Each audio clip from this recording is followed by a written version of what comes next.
Vale. Bueno, como os contaba, mi idea es como tener tres partes en la sesión de hoy. Primero, compartir un poco cómo llegamos a esta propuesta, cómo llegáis vosotras y cómo llegamos nosotras también a esta apuesta por la perspectiva de diversidad sexual y de género. Luego compartiros algunos conceptos que para nosotras han sido clave a la hora de trabajar desde este enfoque y algunas ideas como de propuestas y retos para seguir trabajando en esta línea a futuro. Antes de empezar a lanzarme a la piscina, quiero haceros como una mini propuesta, que es si conseguimos, a ver que vaya bien, que espero que sí, os voy a compartir por el chat el clásico eslido de esto es una nube de palabras, en las que quería como ver una primera reacción de qué es lo que pensamos, ¿no? Cuando pensamos en enfoque de diversidad sexual y de género, ¿no? Que es como cuál es la primera o las primeras palabras que se nos vienen a la cabeza, que van saliendo algunas.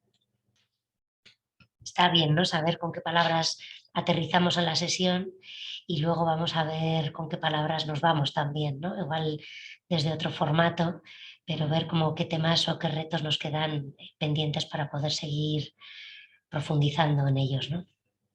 Libertad absoluta, me encanta. Más allá del binarismo, es uno de los conceptos que vamos a trabajar un poquillo hoy.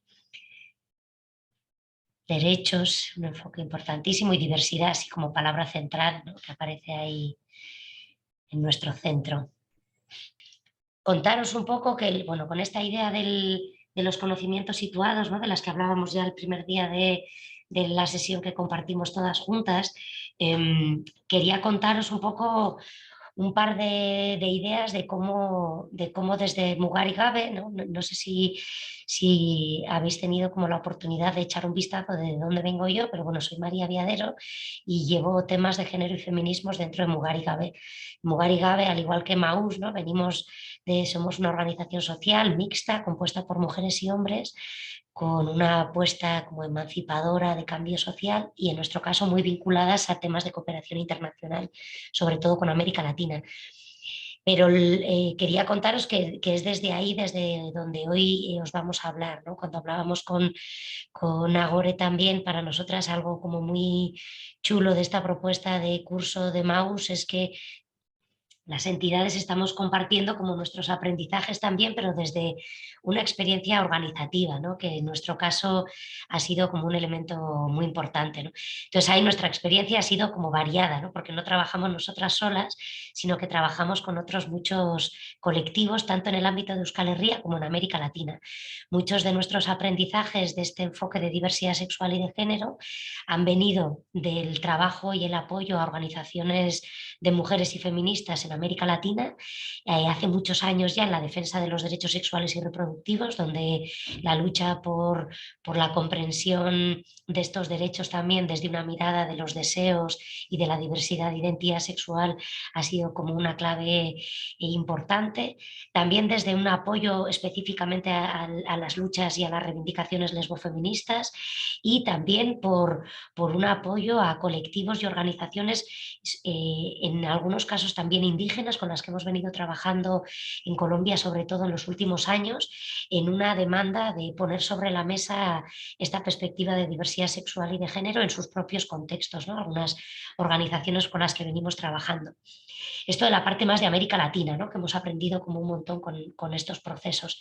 En nuestro caso, en nuestra línea de educación para la transformación social, también hemos como trabajado distintas líneas de formación e investigación. En concreto, toda la lucha contra las violencias machistas ha sido todo un reto para nosotras, no quedarnos solo en el abordaje de la violencia sexual y sexista contra las mujeres, sino intentar traer una mirada más amplia de estas violencias, incorporando la violencia contra las mujeres lesbianas en concreto, por el hecho de ser mujeres y por ser lesbianas también, y también la lucha contra la violencia en el caso de las mujeres trans, también, ¿no?, con esta mirada de sujetos políticos que se salen de este modelo heteronormativo, ¿no? Y eso genera un nivel de violencia mucho más potente de los contextos.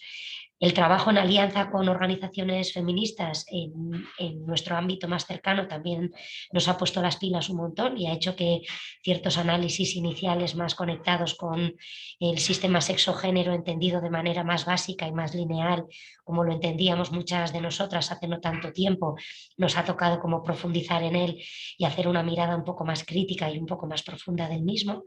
Y un poco en paralelo, la última línea tendría más que ver con que nosotras llevamos como ya casi 20 años haciendo una apuesta por incorporar un cambio organizacional, o sea, por revisar cómo son nuestras prácticas cotidianas, además de cuál es nuestra agenda política pública, ¿no? Entonces, desde ahí hemos hecho como una apuesta por incorporar una mirada crítica a todo esto que estábamos denunciando del sistema heteropatriarcal en el ámbito público y en nuestras agendas de educación y de apoyo a otros colectivos en América Latina, hacérnoslo mirar también para adentro, ¿no? Y ver pues, en nuestros propios modelos organizativos, en nuestras asambleas, en nuestros modelos de comunicación, ver cómo estábamos reproduciendo prácticas sexistas y que también eran muy heteronormativas, ¿no? Entonces de ahí ha habido como todo un reto de revisar nuestros modelos de trabajo también desde esas claves. En esa apuesta por intentar buscar tener una práctica coherente, hemos tenido la oportunidad de hacer 2 diagnósticos internos de cómo estaba esta perspectiva de diversidad sexual y de género en nuestra propia organización, ¿no?, que nos ha puesto algunas luces y unas cuantas sombras de todavía todo lo que nos queda por hacer, ¿no? Pero bueno, esta mirada crítica, pero también positiva, de seguimos a ello y estamos como intentando seguir mejorando, ha sido también importante para nosotras. Todo este trabajo que estamos proponiendo es desde un enfoque de género. Empezó siendo desde un enfoque de género, pasó a ser un enfoque feminista y en los últimos años estamos intentando abrir la mirada a la diversidad de feminismos e incorporar esta mirada también de diversidad sexual y de género. Siempre desde un enfoque de derechos humanos, ¿no?, más en nuestra característica, ¿no?, de una organización muy vinculada a la solidaridad. Es como muy claro que este enfoque nos atraviesa, y también un enfoque interseccional, que es un tema que quiero poder charlar con vosotras hoy un poco hoy, porque para nosotras ha sido una clave para abordar también esta mirada de diversidad sexual y de género. También siempre desde esta mirada de que todo lo que hacemos tiene que ver con una mirada política y de transformación social y, como os decía antes, de cambio organizacional feminista. Desde estas lógicas estamos entendiendo un poco como algunos de los documentos que os pasaba de lecturas recomendadas. Para nosotras fue muy interesante un proceso en el que nos metimos con Aldarte, con Incide y con CEAR. Ellas estuvieron promoviendo un proceso que se llamó Naya, del que han sacado 2 publicaciones, que os pasé con la documentación del curso, y lo que estaban intentando era cómo, en un contexto del ámbito más de lo social y en concreto de la cooperación, donde el enfoque de género y de derechos humanos, ¿no?, como ya llevaba una cierta trayectoria, intentar incorporar este enfoque también de diversidad sexual, ¿no? Entonces, desde este equipo de trabajo se estaba definiendo esta perspectiva de género y de diversidad sexual con incorporar una perspectiva de género de una manera más amplia, superando este binarismo que ha caracterizado la manera de entender en la actualidad del sistema sexo-género, ¿no? Entonces ha sido como una mirada como hiper resumida, pero como muy desde donde nosotras estamos trabajando esta perspectiva de diversidad sexual y de género. A nosotras nos ha servido para cuestionarnos y revisar y tener una mirada crítica con un enfoque de género que se nos había quedado quizás demasiado estanco y en muchos casos desde una perspectiva bastante binaria y dicotómica. Nos ha ayudado a responder a algunas demandas sociales de los movimientos sociales con los que veníamos trabajando a nivel de Euskal Herria y también de nuestras aliadas en América Latina, y sobre todo nos está ayudando a complejizar y a hacer más ricos los discursos y los procesos de debate, ¿no? Y esta mirada de género y feminismo que teníamos en la cabeza nos está ayudando a darle un punto más de profundidad y hacerlo más complejo, ¿no? Intentar profundizar en esta mirada interseccional que nosotras que trabajamos mucho con organizaciones indígenas y campesinas también en América Latina, a veces el tema, este cruce, ¿no?, entre la raza, la clase y el género que hemos aprendido hace algo más de tiempo, también hemos entendido que pasa también imprescindiblemente por incorporar esta mirada de diversidad sexual y también profundizar en algo que llevamos también un tiempo revisándonos, que son las prácticas generalizantes, ¿no? Es uno de los conceptos que os voy a compartir ahora como otro de los puntos clave que para nosotras ha sido importante. Algunas dificultades que nos hemos encontrado en el camino, que como os imaginaréis no son pocas, sino que son unas cuantas, han tenido que ver con que, bueno, tienen que ver con que todavía no hemos sido capaces de tener nosotras, que quien nos conoce sabe que somos unas pesadas escribiendo, ¿no?, que siempre hemos tenido como una apuesta por ponernos a escribir nuestros procesos, las reflexiones que hacemos y demás. En temas de diversidad sexual y de género nos hemos encontrado con, yo creo que tiene que ver con resistencias y con miedos a posicionarnos, y esto ha hecho que a día de hoy no tengamos como una apuesta política clara y pública sobre qué estamos entendiendo, pues, con perspectiva de diversidad sexual y de género, y qué tiene que ver esto, o sea, cómo se concreta en apuestas políticas específicas en nuestra organización, ¿no? Y ese es uno de los retos también que os voy a plantear, ¿no?, como para más adelante en todas nuestras organizaciones. Otra dificultad es que son conceptos como complejos, ¿no?, líquidos, como decimos hoy en día con la mayoría de los análisis políticos que hacemos, ¿no?, pero conceptos que están en construcción continua y que entonces esta mirada como mucho más estática de tener una definición cerrada, ¿no?, a la que nos podemos aferrar, ¿no?, y aprendernosla de memoria y tirar con ella para adelante, en este enfoque para nosotras está resultando no tan sencillo. Estamos teniendo que tener cuidado con los atajos, lo hemos llamado, ¿no? Hace tiempo tuvimos a una compa que nos hizo un análisis externo en temas de género y feminismo y nos decía, nos pilló bien rápido, que hay muchas veces que organizaciones que trabajamos en temas de cooperación internacional, a veces aprovechamos atajos, que es aprovecharnos de lo que otras aliadas nuestras hacen para no tener que hacer nosotras directamente, ¿no? Entonces, en nuestro caso, a veces trabajar en red con otras o apoyar procesos, en este caso en América Latina, estaba haciendo que ya como gente a la que apoyamos está trabajando temas de diversidad sexual y de género, pensábamos que eso servía para cubrir el expediente y tiene una parte importante porque implica una apuesta de priorizar ciertos procesos, conseguir recursos, dineros para esos procesos de aliadas nuestras, pero entendemos que la revisión también pasa por revisar nuestras prácticas continuas.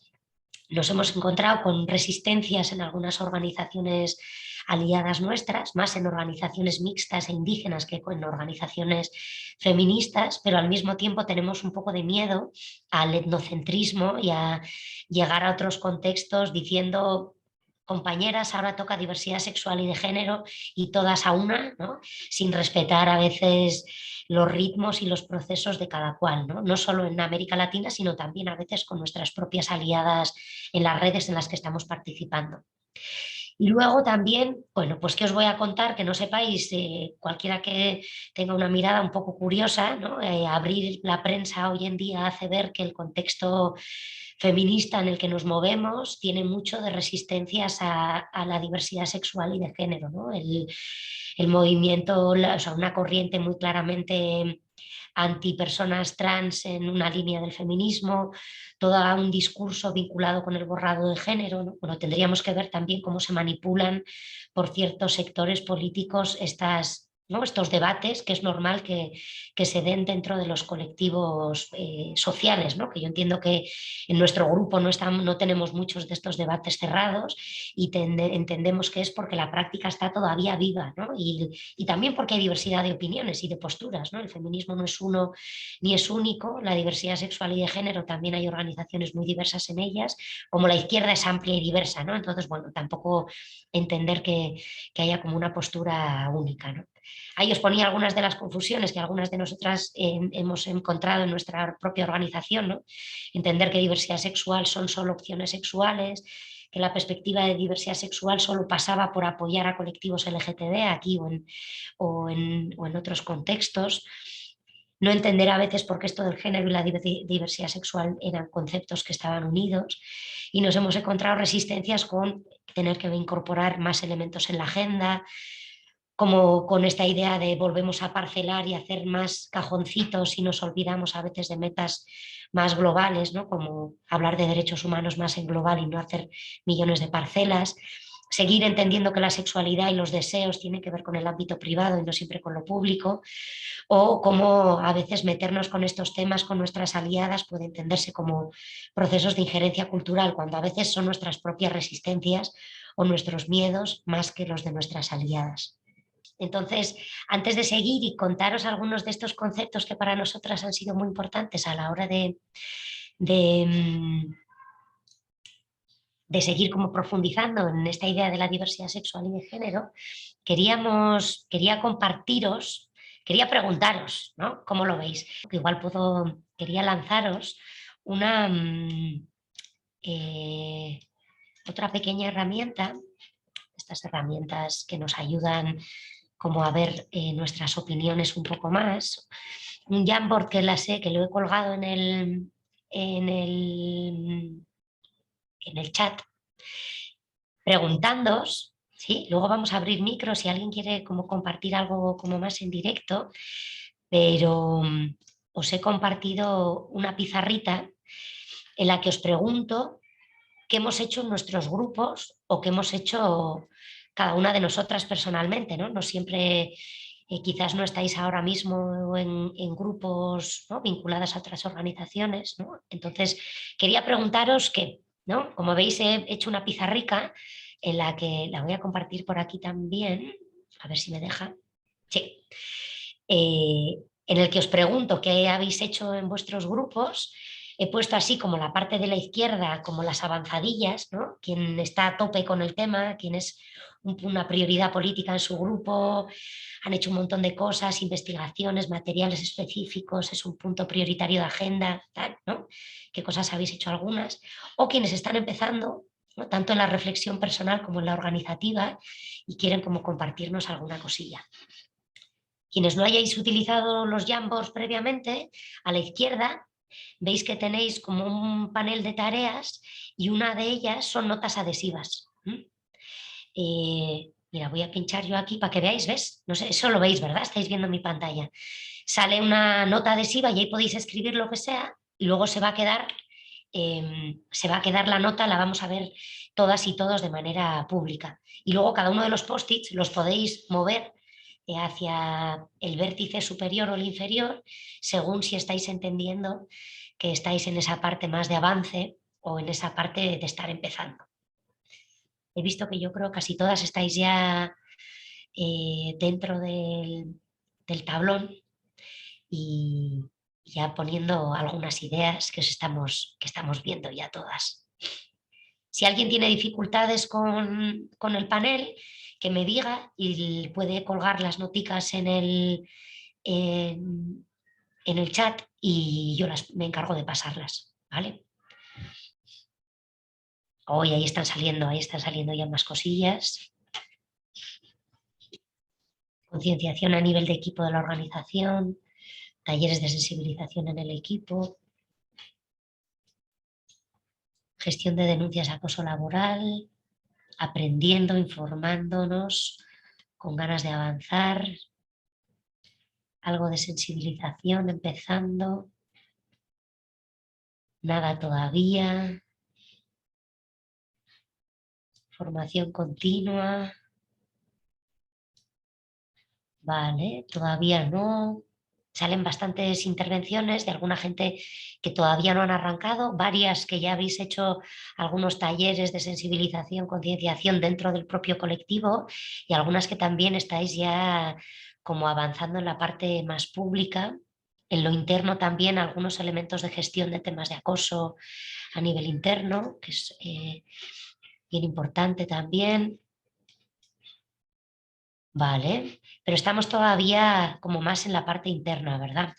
Os quería compartir, como os decía, para nosotras ha habido como algunos conceptos que han sido clave a la hora de profundizar en algunas de las cosas que hemos hecho, ¿eh?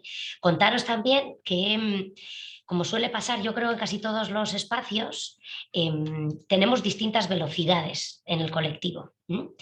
Tenemos, algunas de nosotras nos toca estar como más a ello, nos ha tocado como acompañar a otras organizaciones, nos ha tocado formarnos más, pues por nuestras responsabilidades, por las tareas que nos tocan, nos ha tocado como ponernos un poco más las pilas y pues en Mugarik, por ejemplo, dentro de la forma que tenemos de organizarnos hay un área de feminismos y a nosotras nos ha tocado empaparnos más de esta propuesta del enfoque de diversidad sexual y de género y de impulsarlo más en el colectivo, y eso ha hecho que en algunos momentos, como nos ha pasado con otros temas, vemos que hay distintas velocidades en el grupo, ¿no? También es normal, ¿no? Algo yo creo que muy común en la realidad de todos los grupos. Entonces, bueno, también contaros que eso ha marcado que quizás en algunas áreas luego a nivel de acciones y demás vemos que hemos conseguido hacer algunas cosas más que en otras, ¿no? Pero bueno, todavía estamos como ahí en ello. Cuatro conceptos clave cuatro reflexiones más bien, que os quería compartir en esta idea de la diversidad sexual y de género. Quizás algunas de vosotras ya las habéis trabajado más seguramente, otras quizás no tanto, y bueno, quería como compartir un poquito por aquí antes de, bueno, compartiroslas, ¿no? Luego ahora abrimos otro momento el micro para que me hagáis un poco de feedback de si vamos bien o no. El primer concepto que para nosotras es evidente que ha sido importante trabajar ha sido como una revisión crítica del sistema sexo-género, ¿sí? Para nosotras han sido dos categorías de análisis político imprescindibles dentro de nuestro trabajo. No solo lo han sido, sino que lo siguen siendo, ¿sí? Siguen siendo todavía categorías que utilizamos en nuestra forma de funcionar y en nuestras investigaciones, en nuestras formaciones, en los proyectos que presentamos, ¿sí? Siguen siendo categorías de análisis que queremos poner sobre la mesa, que siguen siendo útiles, pero estamos intentando incorporar una mirada crítica sobre ellas, entenderlas como conceptos más moldeables, más flexibles y que tenemos que empezar a mirarlos quizás desde un catalejo más amplio, ¿no? Entonces aquí, pues históricamente no os voy a descubrir nada, ¿no? Hemos estado utilizando esta diferenciación muy dicotómica de un análisis de la realidad en base al sexo y el género, entendiendo que el sexo era lo que tenía que ver con todo un elemento más vinculado con lo universal y lo biológico, y el género con aquello que tenía mucho más que ver con la construcción cultural, y en los últimos años ya nos hemos dado cuenta, bueno, ya en su momento empezar a utilizar la categoría género fue algo hasta revolucionario, podríamos decir, hace no tanto tiempo para nosotras, por ese componente de transformación social, porque el que tiene la categoría de género, en el momento que entendemos que tiene que ver con construcciones culturales, ¿no? Si se construye culturalmente es fácil de cambiarlo a través de procesos de concienciación, de formación, de investigación, ¿no? De donde estábamos nosotras también. Pero en los últimos tiempos ya como que tenemos claro esta mirada crítica a esta mirada totalmente cerrada de un análisis sobre todo de la categoría de sexo, entendiéndola ya no como una categoría estanca, sino que también tiene una mirada cultural, que tiene una forma de mirarla, bueno, antes de entrar incluso a lo cultural, de primero visibilizar a las personas intersexuales que han sido invisibles hasta hace muy poco tiempo, también a las personas trans, que ha sido como una bofetada al sistema cuestionando que este análisis de sexo-género ya era también la propia categoría sexo se nos quedaba muy limitada, y las personas trans eran un ejemplo clarísimo de que no podían entrar en este análisis tan simplista de la realidad.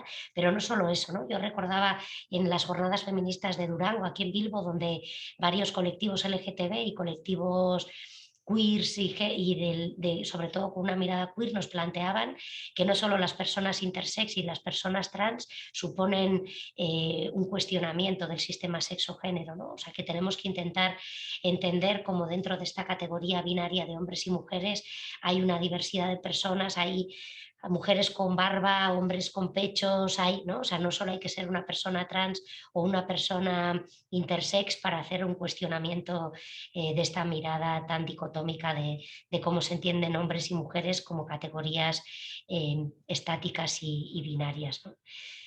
esta primera revisión nos ha ayudado a cuestionar esto que estaba ya diciendo ahora, ¿no? O sea, ya no solo cuestionar este sistema sexo-género, sino también cuestionar a las categorías hombre-mujer, ¿no? Macho-hembra, hombre-mujer como categorías dicotómicas. Entendemos que ha sido muy útil para nosotras ver cómo esta dicotomía que se entendía como natural tiene un análisis en lo que tiene que ver con la distribución del poder muy clara, ¿sí?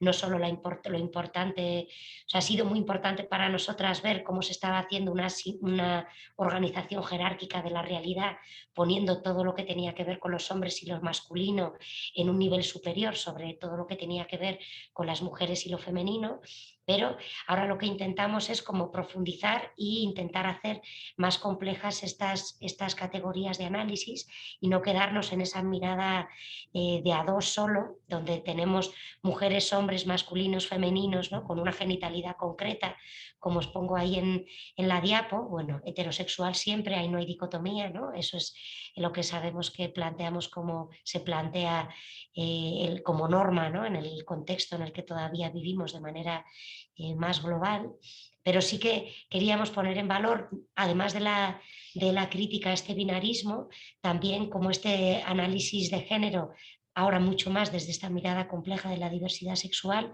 nos ayuda a enfocar dónde están los repartos y la distribución de los poderes y cómo son estas jerarquías a la hora de entender las distintas categorías que nos ordenan socialmente, ¿no? Y como uno de los retos que os voy a plantear también al final como un reto claro para nosotras en este momento es que estamos en contextos donde entendemos que las brechas de desigualdad entre mujeres y hombres siguen siendo brutales, en contextos donde los niveles de pobreza, de violencia, de exclusión, siguen teniendo un sesgo de género donde el impacto es mucho mayor en el caso de las mujeres, entendiéndolas como un concepto amplio, incorporando ahí también a todas aquellas personas que se identifiquen y se sientan como mujeres, y que a veces esto de intentar romper con las categorías más dicotómicas nos ha supuesto unos pequeños conflictos a la hora de cómo planteamos los análisis de la realidad, ¿no? Cómo intentar romper con un análisis simplista donde solo se entienda que estamos mujeres y hombres, y por otro lado, cómo seguir manteniendo la categoría mujeres, aunque sea entendida de manera más amplia, para poder seguir denunciando que sigue habiendo brechas de desigualdad potentísimas donde las mujeres como colectivo seguimos enfrentando un nivel de opresión por el hecho de ser mujeres que sigue siendo importante, ¿no? Entonces, utilizar la categoría para denunciar y al mismo tiempo querer ir haciendo que esa categoría tenga cada vez menos importancia para que no nos marque culturalmente, entendemos que es un reto importantísimo que los movimientos sociales tenemos hoy en día sobre la mesa, ¿no?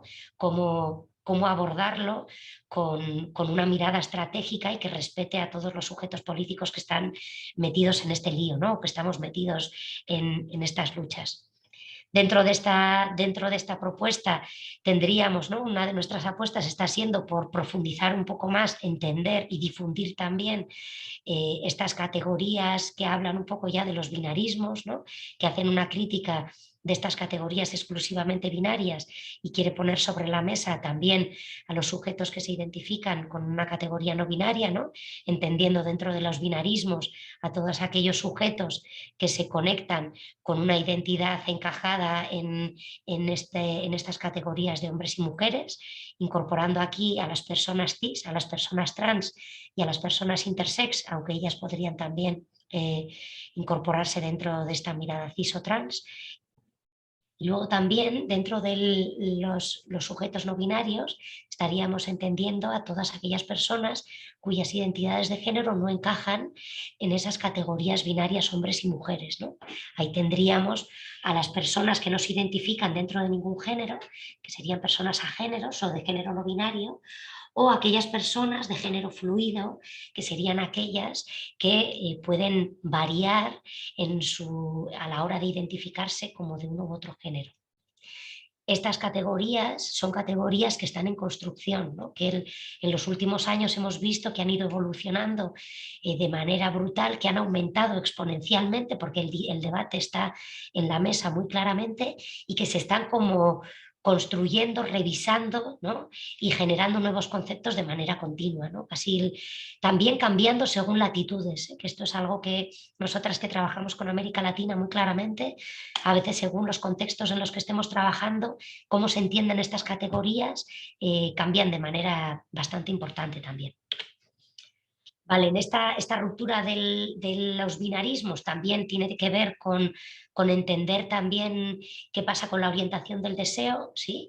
Y entonces aquí también quería traer un poco todo lo que tiene que ver con la orientación del deseo. Por un lado, porque también es una categoría que en los últimos años se ha hecho mucho más compleja y mucho más diversa, ¿no? El concepto de la diversidad, como salía al inicio en el eslido, es uno de los puntos de más fuerza que aparecen en esta perspectiva de diversidad sexual y de género, ¿sí? Entender que ya no es cuestión de elegir entre A o B, sino que el mapa es amplísimo y que eso lo hace mucho más rico y que hay como una obligación a la hora de cumplir, ¿no?, los derechos básicos de las personas, en que cada cual pueda tener ese abanico amplio de identidades donde poder ubicarse, ¿no?, y que eso no implique una limitación en su forma de expresarse y de sentirse en el mundo. Y dentro de esta mirada no estaría solo la identidad sexual y de género, sino también la orientación sexual, ¿no?, que tiene que ver con esta orientación del deseo, que a veces hay como una confusión amplia porque son conceptos que están muy conectados también, ¿no? Entonces aquí ampliar, ¿no?, las categorías, ya no solo hablamos de personas heteros, homosexuales o bisexuales, sino también empiezan a entrar otras categorías que antes no estaban tan presentes, como pueden ser las personas pansexuales o las personas asexuales, ¿sí? Aquí también me parece interesante porque la mayoría de las veces más organizaciones que venimos mucho más de la denuncia y de denunciar vulneraciones de derechos humanos brutales en todos los contextos, hay muchas veces que estamos muy conectadas con eso y que es imprescindible, por supuesto, pero se nos olvida también reivindicar todo lo que tiene que ver con el placer y con el deseo, ¿no? Y nos parece que toda esta perspectiva de la diversidad sexual y de género también nos está enseñando a eso, ¿no?, a cómo los cuidados, a cómo la orientación del deseo y los cuerpos y, ¿no?, toda esta mirada del deseo y del placer también tiene que estar dentro de la agenda política si queremos que la diversidad sexual y de género sea otro de los ejes que formen parte de nuestros idearios y de nuestra mirada transformadora de la realidad, ¿no? Bueno, aquí mencionar, aunque sea así de manera rápida, la teoría queer, ¿sí? Os traigo ahí a la Judith Butler como uno de los iconos de la teoría queer, ¿no?, del feminismo queer también, pero bueno, solo traer la teoría queer porque ya desde los años 80 puso sobre el debate político esta superación de las dualidades, ¿no? Ya han pasado 40 años y todavía nos da el tartamudeo organizacional, por lo menos a nosotras, ¿no? Me gusta hablar de esto porque hace tiempo ya, cuando empezamos a hablar de algunos conceptos que nos revisaban por dentro, me acuerdo que contamos con una compa que nos hizo un diagnóstico externo, que nos dijo que el tartamudeo organizacional lo definimos como un indicador de cambio, y era que cuando empezábamos a tartamudear, porque ya no era decir hombres y mujeres, ¿no?, ahora era decir género, luego prácticas generizantes, y ahora diversidad sexual y de género, y ahora, ¿no?, personas no binarias, ¿no?, porque ya no es, ¿no? Y ahora cada vez que vamos a decir una frase tenemos que saber que estamos en espacios seguros donde podemos confundirnos, pero también entender que ese tartamudeo pasa porque hay un montón de información, ¿no?, y hay un montón de reflexión y de cuestionamiento crítico de lo que estamos haciendo y de por qué lo hacemos, ¿no? Entonces, algo en lo que estamos todavía algunas verdes, ¿no?, que seguimos como revisando, que es género fluido, que es asexual, que es cis, que es trans, que yo a veces que me toca trabajar en las escuelas, ¿no?,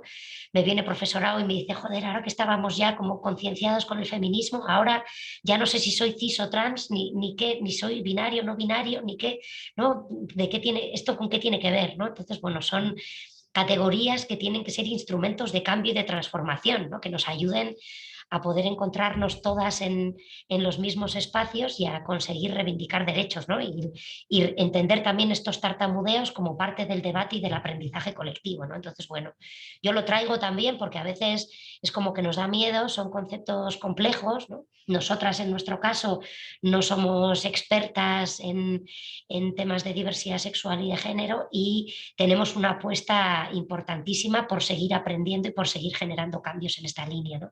Entonces, entonces también como el derecho a la confusión, ¿no? Y al tartamudeo, que es algo que nos parece importante. Y por eso también traía la propuesta de la teoría queer, porque está desarrollándose desde hace más de 40 años, ¿no? Entonces a veces nos pensamos modernas por hablar de compas cis y trans y de repente son conceptos que llevan mucho más tiempo en el tablero político y en los debates.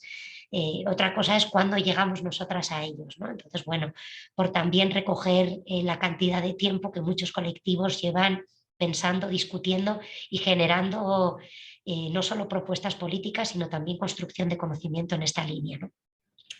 De ahí la teoría queer no solo, bueno, planteaba superar todos estos binarismos de los que hablaba al inicio y también este cuestionamiento de que toda esta parte de la construcción social que hace tiempo que entendimos que la teoría del concepto de género nos traía sobre la mesa, la teoría queer hizo este cuestionamiento de la construcción social también del sexo, ¿no? Y del concepto sexo y de todo lo que ello implica, ¿no? Entonces, un concepto que hemos entendido como muy biológico y muy inamovible, la teoría queer lo cuestiona y plantea la construcción cultural también de este concepto, ¿no? Con lo que él nos ayuda como a profundizar mucho más en esta línea. El tercer concepto que os traía, que para nosotras ha sido clave, ¿no? Sobre todo entendiéndonos como un movimiento social que no solo o sea, como una organización social que no solo trabaja en temas de diversidad sexual y de género, para nosotras ha sido clave conocer toda la propuesta del enfoque interseccional, ¿no? El enfoque interseccional es una propuesta que lleva ya bastante tiempo también trabajándose aquí a nivel de tanto en los movimientos sociales como en las políticas públicas. Nosotras lo hemos aprendido mucho desde las políticas vinculadas a los temas de igualdad, pero también conectado con todo lo que tiene que ver con la diversidad cultural, ¿no? En nuestro caso, con toda la línea de la defensa de los derechos de los pueblos indígenas, ¿no?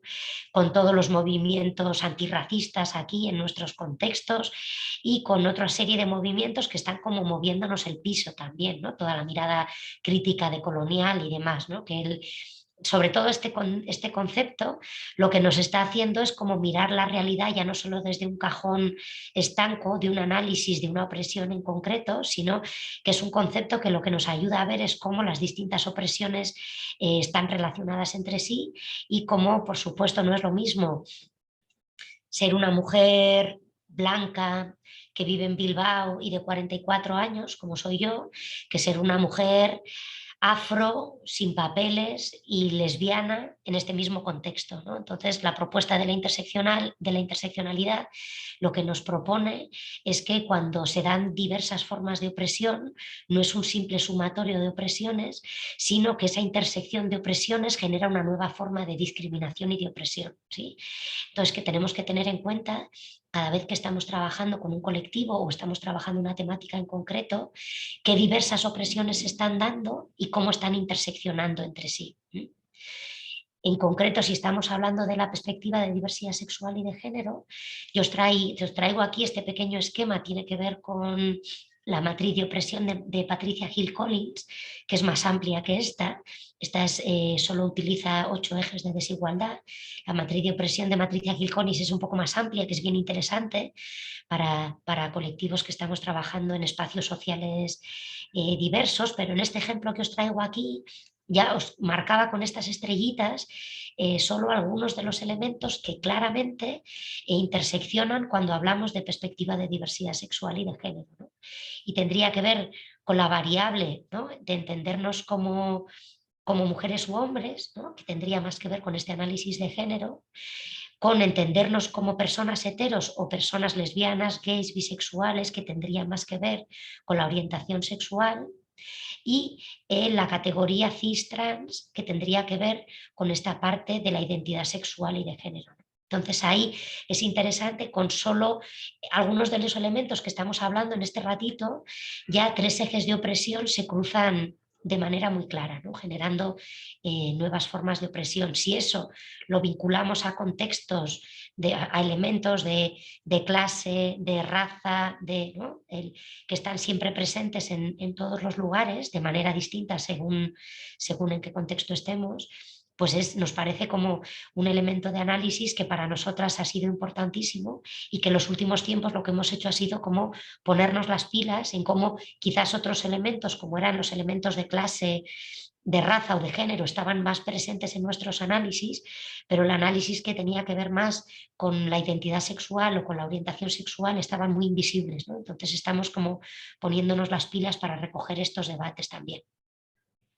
Bueno, os traigo este pequeño documento que no pretendo que lo veamos ahora porque es un mogollón de preguntas, como veréis, pero no sé si os lo llegué a pasar en la información, creo que os lo pasé en la documentación que os he mandado con el curso, pero es de un texto de Lucas Platero que habla de cómo incorporar esta perspectiva interseccional, pero específicamente con los temas más de sexualidad no normativa dentro de las propuestas de políticas públicas, que es principalmente de lo que estaba hablando en ese texto, pero que son muy útiles para proyectos sociales o para otro tipo de intervenciones en las que vayamos a trabajar. Entonces no quería dejar de traerosla porque hace como un tipo de checklist, así como lista de verificación de cuando estamos trabajando en intervenciones sociales distintas, ¿no?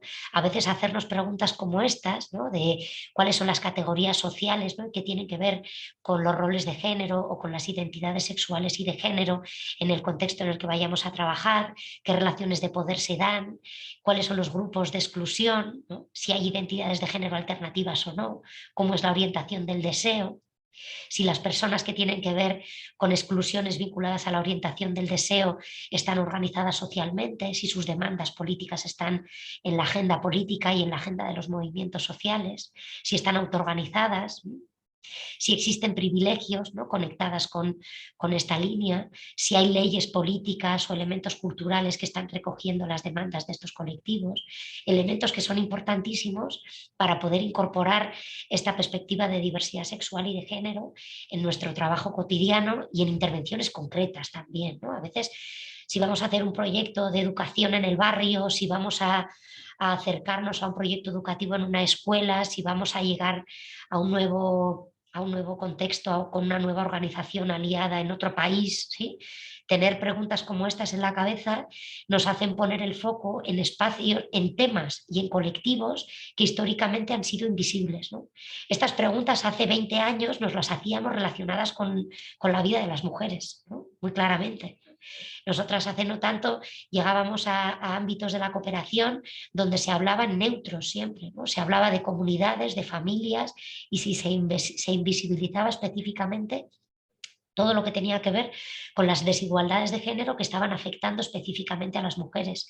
Entonces se construyeron un montón de herramientas y de lentes, ¿no? y de formas de mirar y de formaciones que nos ayudaran a poner la mirada en qué estaba pasando con las mujeres como colectivo totalmente invisible, ¿no? Y con que estaba cero reconocida su agencia, su potencial de transformación, sus organizaciones, ¿sí? En estos momentos lo que estamos haciendo es intentar eso que aprendimos ya con la perspectiva de género, incorporarlo también, hacer como un aprendizaje de esas miradas, incorporarlo ahora con los colectivos LGTB y con las miradas que tienen que ver con incorporar estos temas vinculados a la diversidad sexual y de género en nuestros contenidos, en nuestras políticas y en nuestras demandas. El último concepto tiene que ver con las prácticas generizantes. Aquí hay una autora que se llama Joan Hacker, que es británica, si no me equivoco, que es una mujer feminista que estuvo trabajando sobre todo elementos de cambio organizacional desde una perspectiva feminista. Nosotras llevamos un tiempo, como os contaba antes, empezamos haciendo como esa revisión crítica de cómo era nuestro modelo de trabajo y nuestras propias prácticas organizativas desde una perspectiva feminista, ¿no? Y nos empezamos a pillar con un montón de prácticas patriarcales en nuestra práctica cotidiana, ¿no? De repente había un montón de cosas súper guays que decíamos en nuestro discurso público y nos empezamos a pillar en prácticas que no eran tan coherentes en nuestra práctica cotidiana, ¿no? Entonces, una cosa que nos dimos cuenta es que, claro, nosotras somos una organización, como pasa mucho en lo social, que estamos compuestas mayoritariamente por mujeres, ¿no? O por mujeres que nos entendemos como tal, ¿no? Que nos identificamos como mujeres, ¿sí? Entonces, ¿qué es lo que nos pasaba? Que muchas veces hacíamos análisis muy sencillos, vinculados casi casi con las categorías hombre-mujer entendidas al uso, y nos pasaba que la mayoría de los espacios estaban ocupados por mujeres, las mayorías de las intervenciones en los espacios políticos eran de las mujeres, ¿sí?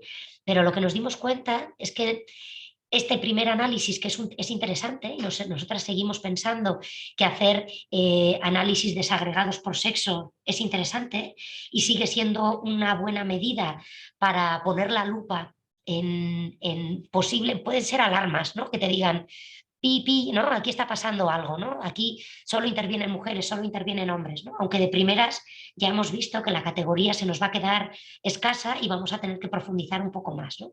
Pero de primeras nos parece que es una categoría a seguir utilizando y seguir complejizando.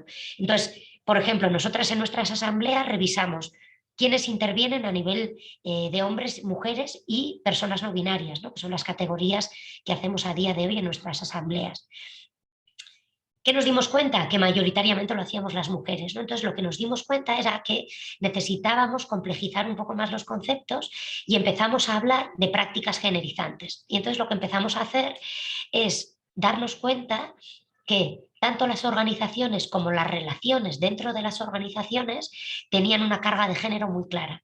Entonces lo que vimos era que nuestras propias formas de organizarnos, o sea, nuestros modelos de trabajo, nuestros organigramas, nuestros protocolos, nuestros acuerdos laborales, sí, todo lo que tenía que ver con nuestro modelo de funcionamiento tenía una carga de género.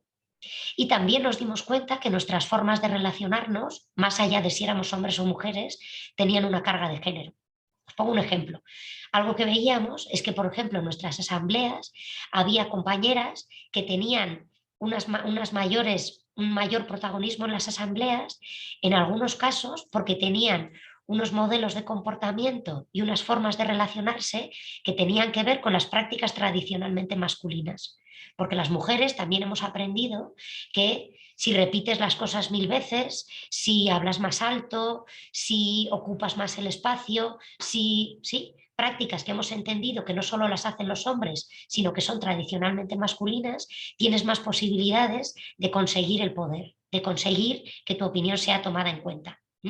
Esto entendiendo en espacios que todavía están como haciendo como unas primeras reflexiones sobre estos temas. Bueno, primeras y no tan primeras, que algunas llevamos tiempo dándole vueltas a esto y todavía seguimos pillándonos un montón de veces, metiendo la pata en las mismas cosas un montón de veces, ¿no? Pero bueno, vimos que esta categoría de hombre-mujer se nos quedaba coja y teníamos que ver cómo las personas del colectivo reproducíamos prácticas que tenían una carga de género, ¿no? Entonces, este concepto también ha sido muy interesante para analizar cómo funcionamos tanto las personas y las relaciones como la propia forma de estructurarnos en la organización.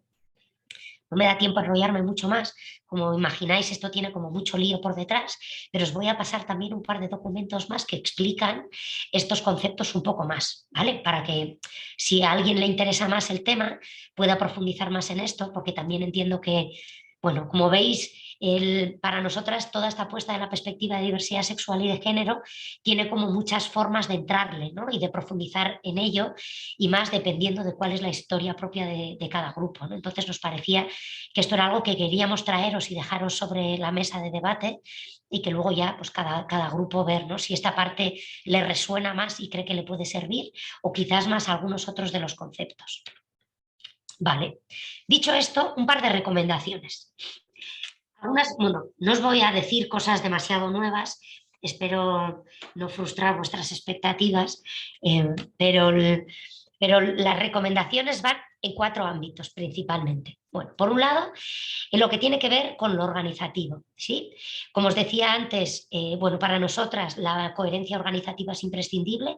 La mayoría de las veces las organizaciones nos ponemos a hacer cosas increíblemente modernas y posmodernas y con diversidad sexual y de género, feminismos, interseccionalidad y todo de manera pública y casi no tenemos ni un mínimo consenso interno sobre qué estamos entendiendo. Entonces, bueno, yo creo que eso se ha visto en el primer Jamboard que habéis hecho, que en este caso vosotras estáis en esa línea, ¿no? Estáis en la línea de empezar a discutir internamente, formaros sobre el tema, generar debates colectivos y de ahí generar postura política conjunta, ¿no?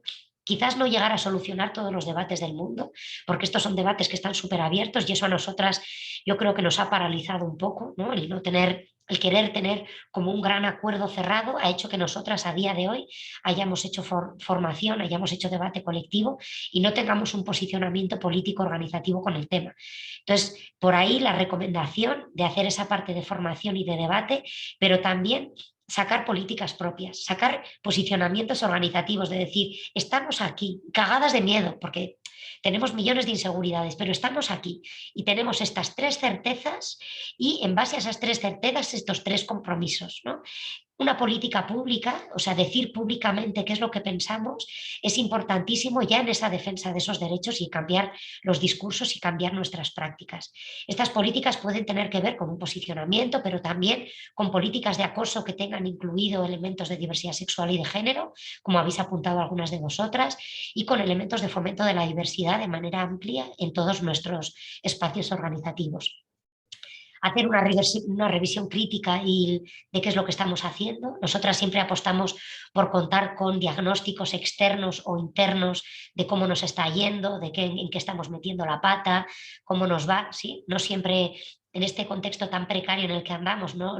El tiempo es el recurso más escaso y no siempre nos da tiempo a hacer todo lo que quisiéramos, pero tener momentos de parar a reflexionar y mirarnos, y si encima nos miran otras, es mucho más interesante todavía, es una recomendación como muy clara, y luego dejar claro en qué se concretan nuestros compromisos, ¿no? A veces las organizaciones somos capaces de sacar 10 folios de lo importante que es la diversidad sexual y de género, que luego no se concreta en nada, ¿no? Entonces, somos expertas en muchos casos en hacer grandes, el papel lo aguanta todo, de las políticas de igualdad hemos aprendido mucho desde una mirada crítica, de la gente es capaz de hacer millones de documentos que se quedan en un cajón, que nadie usa, que nadie aplica y que sobre todo no pasa nada si no se aplican. Entonces, mejor pocos compromisos concretos, medibles y que alguien les ponga cabeza, ¿vale?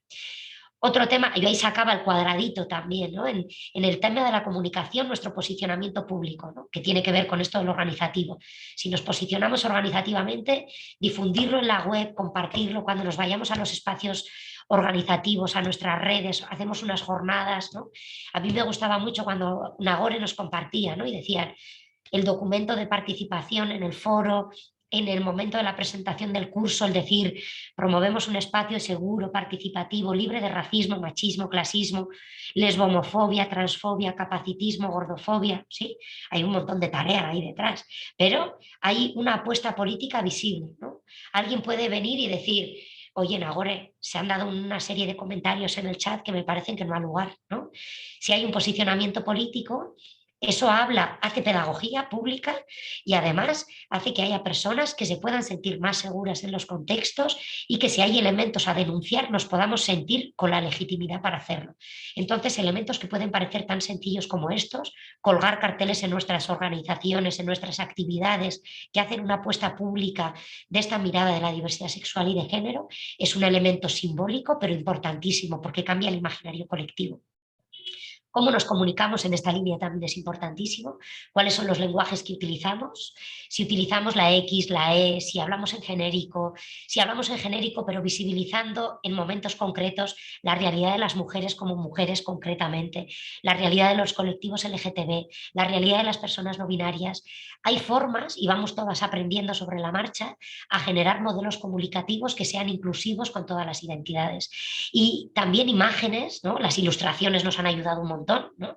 Porque a veces las imágenes con las que contamos son súper heteronormativas, pero las ilustraciones nos han ayudado a romper con estas imágenes mucho más normativas y ahí hay como mucha posibilidad. Ir trabajándonoslo desde la comunicación interna y también generar campañas públicas en esta línea.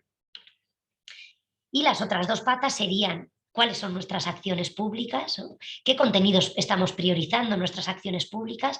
A veces parece que tenemos que ser un colectivo LGTBI para poder hacer acciones que tengan que ver con la diversidad sexual y de género, ¿no? Entonces, esto es algo que a veces nos genera dudas, ¿no? Eso ha pasado nosotras en espacios en red que estamos trabajando, es como, pero ¿qué pasa, no? No somos un colectivo LGTB, no podemos incorporar todas las reivindicaciones ahora de la diversidad sexual y de género en nuestras políticas organizativas. Quizás no todas, pero sí, sí algunas de ellas, podemos empezar por algunas y por hacer más complejos algunos de nuestros discursos actuales en temas de género, que todas nosotras ahí tenemos como un punto bastante común, ¿no? Por el contexto actual en el que vivimos y por la trayectoria que ya tenemos la mayoría de los colectivos en esta línea, ¿no? Entonces, ver cuáles son los contenidos que estamos priorizando, con quiénes hacemos las actividades, a quiénes invitamos, ¿no? Hay personas expertas de colectivos LGTB que son expertas en millones de cosas, ¿no? No caigamos en estas cosas que nos pasaba cuando trabajábamos temas de género, que a las mujeres solo se nos invitaba a hablar de los derechos humanos de las mujeres, ¿no? Hay mujeres expertas en temas de ecofeminismo, de finanzas críticas, de deuda externa, de derechos humanos, de desplazamientos forzados. Pasa lo mismo con los colectivos LGTBI, ¿no? Entonces ahí a veces podemos, si nuestro tema es el refugio, podemos hablar del refugio desde una mirada crítica también con la diversidad sexual y de género, ¿no? Y otros con cada uno de nuestros temas también, ¿no? Si estamos trabajando el tema de la soberanía alimentaria, ¿qué está pasando con los colectivos LGTBI en el mundo rural? Si estamos, ¿no? O sea, hay como millones de elementos que podemos complementar. Las metodologías también, ¿no? En nuestras actividades públicas, hacemos rondas de presentación en nuestras actividades educativas, cómo recogemos las identidades de las personas, recogemos cuál es su pronombre, cuál es su nombre, hacemos que la gente se sienta cómoda en las rondas de presentación en cuanto a sus identidades sexuales y de género, cómo son nuestros materiales, las dinámicas que hacemos, ¿no? A veces hasta para cómo recogemos en nuestros informes esto de cuántos hombres y cuántas mujeres han participado en la sesión, ¿no? Con algo tan chorra como eso, la gente ahora nos volvemos locas, ¿no? Pues ahora yo decía, pues pongamos un panel a la entrada del taller y que cada una ponga un post-it si se siente hombre, mujer, no binaria u otras categorías y cuáles, ¿no? Y que así veamos cuál es la realidad con la que estamos trabajando sin tener que hacer una ronda pública en la que alguien tenga quizás hasta que salir del armario en un taller que era sobre ecofeminismo, ¿no? Y no estaba ni preparada para plantearse hablar sobre su identidad sexual a la hora de llegar al taller, ¿no? Pero de repente luego puedes llegar al descanso, ver el panel, ver qué ha salido y devolverlo después, ¿no?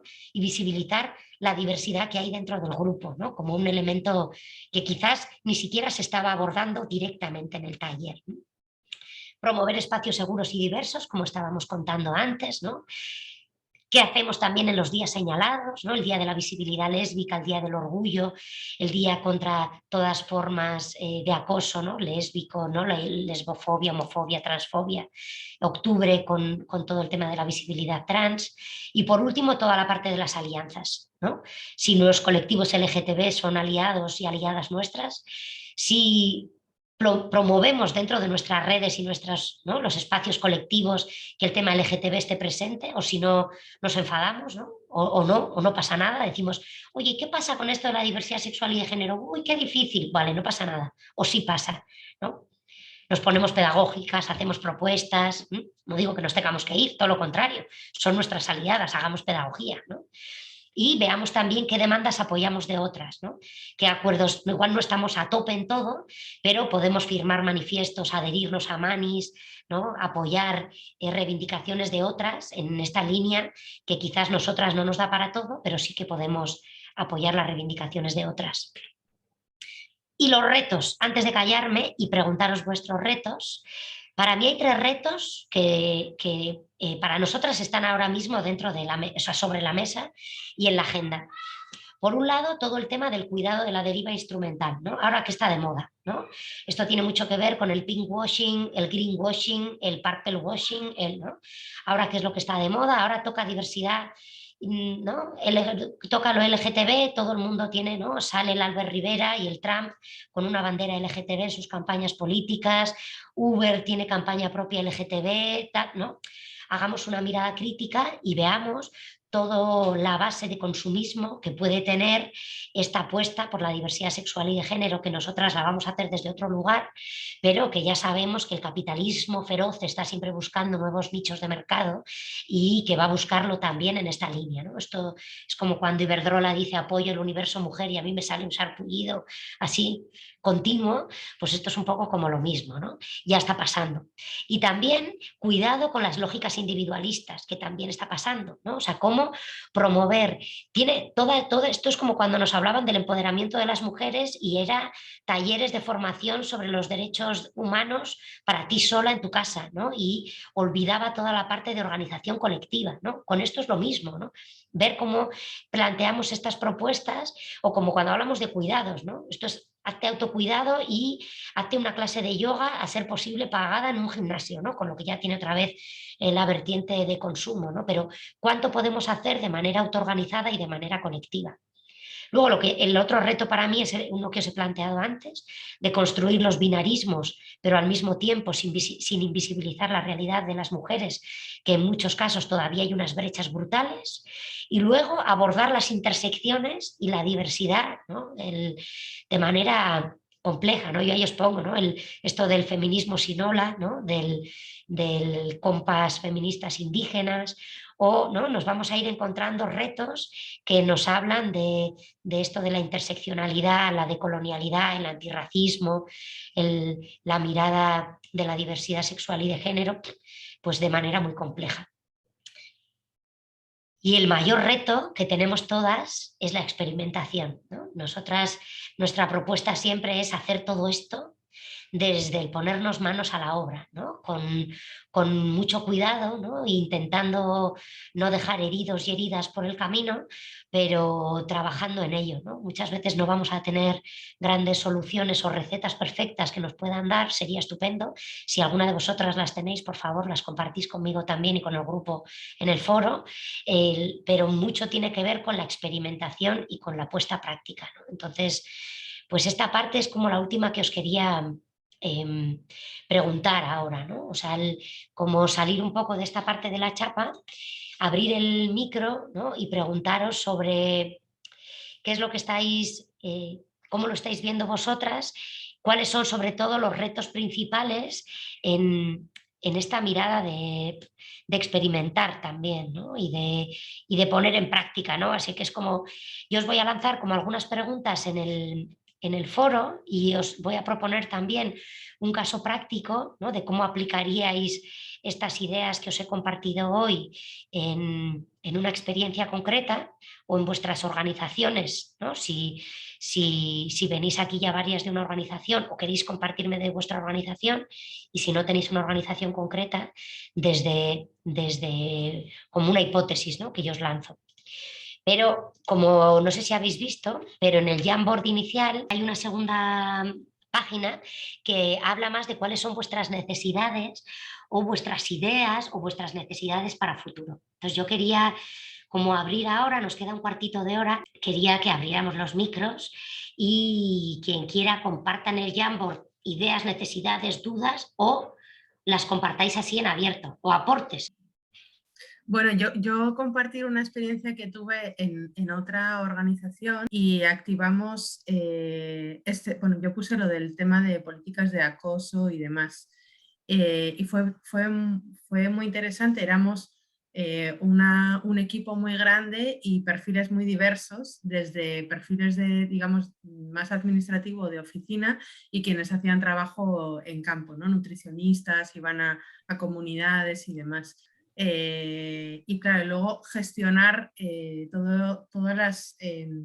tema de denuncias, quejas, igual no adquirían un nivel de denuncia, digamos, como más formal, pero sí sensaciones, ¿no? De inseguridad, bueno, y protocolos también bueno, de seguridad a la hora de ir a campo, ya no solo seguridad para evitar, digamos, robos y demás, sino, bueno, sentirnos seguras en nuestro espacio de trabajo, ¿no?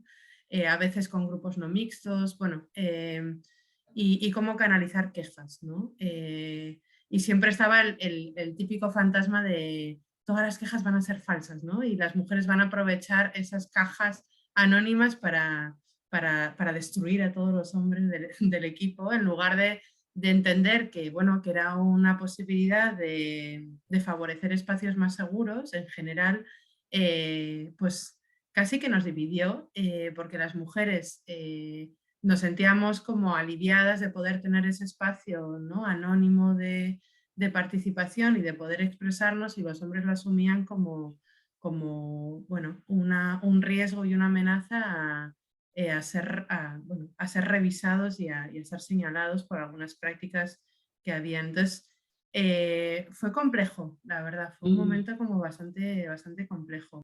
Es un temazo lo de los protocolos, ¿eh? Porque al final, bueno, para mí una cosa muy interesante es el proceso de construcción de los protocolos, porque al final es la excusa para hacer pedagogía, ¿no? O sea, para discutir qué es esto de protocolo, qué es acoso sexual, qué tiene que ver la homofobia y la transfobia con un protocolo de acoso, qué, ¿no?, qué tiene que ver esto con la violencia machista o no, cuándo es violencia machista y de género, y cuándo es acoso sexual y sexista, y cuándo es... Y entonces de repente dices, ah, que yo te llame cariño es una babosada, que yo te llame nenaza es homófobo, además de sexista, que yo te, ¿no? Y de repente te pones a discutir un montón de elementos que ayudan a discutir cuáles son los límites en la organización, ¿no? Porque hay muchas veces que los protocolos lo que hacen es, todo el mundo tiene muy claro las cosas graves, ¿no? Si hay contacto físico que no se quiere tener, si hay, ¿no? O sea, sin irnos a conductas más violentas todavía, ¿no? Pero en lo sutil, en el cotidiano, en el chiste sexista asqueroso todo el rato, en el, ¿no?, en el vacilarle a alguien porque es lesbiana o porque es gay y decirle ya os vais con vuestras cositas, ¿no? ¿Eso dónde queda? ¿No? Entonces, afinar a esos elementos son mucho más complejos y es mucho más fácil de generar procesos internos de gestión de esas formas de acoso, ¿no? Porque eso en un ámbito policial y demás nunca se va a acompañar, nunca nadie se va a sentir con legitimidad de ir a denunciarlo, y se tienen que hacer acompañamientos organizativos, pero sobre todo el proceso de debate hace que luego la gente no se sienta legitimada para hacerlo, o que se dé cuenta de que es una cagada hacer ese tipo de comentarios, ¿no?, que igual ni le había parado bola a ello, y es hacer pedagogía colectiva, ¿no? Es decir, pues no le había puesto cabeza a esto, ¿no? Y entonces, para mí los procesos participativos son importantísimos porque hacemos un montón de pedagogía con ello. Yo, María, quería comentar, según lo que estáis comentando ahora de los protocolos, que me parece, ¿no?, que a veces limitan, ¿no? Es decir, que me parece muy interesante lo que has dicho tú, que al final la organización participe en la construcción del protocolo, porque al final eso, ¿no?, se hablan ciertos límites, pero claro, que hay veces que un protocolo recoge X y limita a todo el resto que pueda pasar, ¿no? Que lo que tú has dicho que son pequeñas características que pueden ser finalmente también consideradas por esa persona como, bueno, pues una pequeña discriminación o cualquier cosa. Entonces, no, pues que al final parece que hay ciertos protocolos que limitan también, en vez de, no sé, permitir a esa persona decir, jo, pues me he sentido de esta manera por esto, ¿no? Y Ya. como no se había hablado de recoger protocolo, no pasa nada, ¿no? No sé, una reflexión así. El tema de protocolarizar siempre tiene sus debates, ¿no? Porque a veces como que las cosas se enfrían, se nos quedan siempre se nos va a quedar cosas fuera y entonces da un miedo terrible, o hacemos un protocolo que tiene 200 páginas y entonces ya nadie lo ve, porque como teníamos que incluirlo todo ya, ¿no? Hay como ciertos... Yo siempre animo a escribir y a empezar a ello, ¿no? Y de protocolarizar, porque cuando no protocolarizamos, los grupos con más poder son quienes se sienten con legitimidad de activar cosas, y las personas con menos poder, que generalmente son todos estos grupos, ¿no?, con mayores niveles de opresión dentro de esta mirada interseccional que veíamos, son quienes no se van a sentir nunca con legitimidad de poder activar mecanismos más informales de decir, hostia, me ha pasado esto con este compañero de trabajo, ¿no?, y sentirse como con legitimidad de plantearlo. Pero hay cosas cada vez más curiosas. Os voy a pasar dos documentos en la documentación del grupo. Os voy a pasar dos protocolos, uno es el de SETEMEGO e ISEA y otro es el de la Coordinadora de ONGs, y los dos tienen que ver con, uno es de acoso y otro es de violencia machista. Los dos incorporan la perspectiva de diversidad sexual y de género y son súper distintos, ¿no? No tienen nada que ver el uno con el otro. Y los dos han tenido un proceso participativo por detrás. Entonces, como para ver también que podemos hacer cosas súper variadas, ¿no? El de SETEM es súper abierto, habla de modelo organizativo, hasta de roles en las reuniones, de prevención de los conflictos, de tal. Y en cambio el de la coordinadora es más de protocolo de acoso, acoso sexual, sexista, ¿no? Con temas de diversidad sexual y de género, con ejemplos, son como distintos, pero los dos han estado como muy bien trabajados, en mi opinión. Y nos dan como ideas, ¿no? Con esto de experimentar también, hay que ponerse a experimentar y compartir lo que experimentemos. Eso es importantísimo también, que viva el Creative Commons. Que luego está todo el mundo inventándose las cosas de cero y hay gente haciendo cosas chulísimas que las tiene en un cajón porque no le ha dado tiempo a subirlo a la web. Entonces hay que subir las cosas a la web para compartirlas. Queda el Jamboard, lo que voy a hacer es abrirlo unos días más para que lo voy a dejar abierto igual hasta el lunes, por ejemplo, para gente que no ha podido estar, que pueda sumar informaciones, y os mandaré a través del foro, que todavía no sé muy bien cómo va, pero prometo aprender y liar a Nagore para que me ayude, para que funcione todo bien. Y a través de ahí, ¿vale? Quedan posibilidades. Tenemos un foro de por medio con el que podéis liarme, compartir lo que queráis y lo que sea, ¿vale? Yo os voy a lanzar algunas sugerencias, pero totalmente flexible a pasar de las sugerencias iniciales y entrarle a otros temas que sean más de interés del grupo, ¿vale?